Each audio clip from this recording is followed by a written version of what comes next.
Alright, now we're into linear growth and decay. Now this applies to all sorts of different things. Obviously it's to do with real life things. This one's to do with simple interest. It's also a type, I mentioned it in the last one, arithmetic sequence. Okay, they're all related to this equation here in red. It's in your textbook. It's written pretty clearly in one of the green boxes.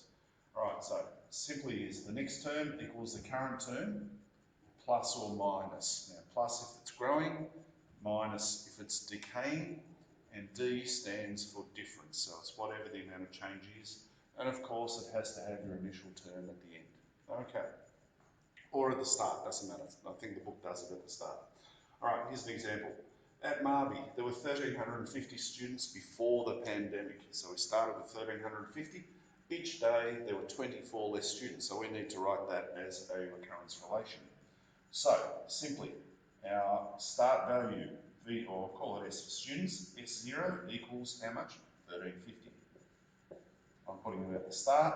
So our recurrence relation is the next term, the next number of students, the next day, is going to be the current day, and the change is 24. Now it's going, there were less, so it's minus 24.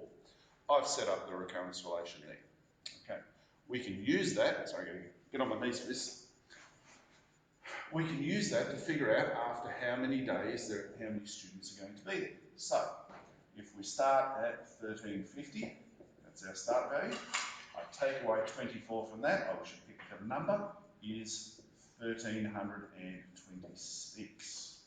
Okay, so on day 2, there were 1,326. Take away another 24, there would be 1,302. We can do things like we can check how far into the future that you, how many numbers of kids you have. All right. There is also a funky way on the calculator, so if you want to go grab one of the calculators, doesn't matter which one.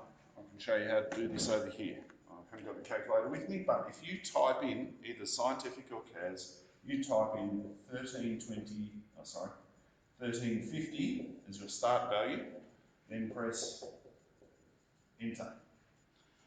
It just comes up with 1,350 on the next line. Then you simply type minus 24 and press enter. It'll give you the next value, which is 1,326. Then all you have to do is keep tracking ahead, keep pressing enter, and it'll give you 1,302. Then it will give you whatever the next one is. So it's just a quick way to go through the sequences. All right, I'll apply that to simple interest in a second. Bye.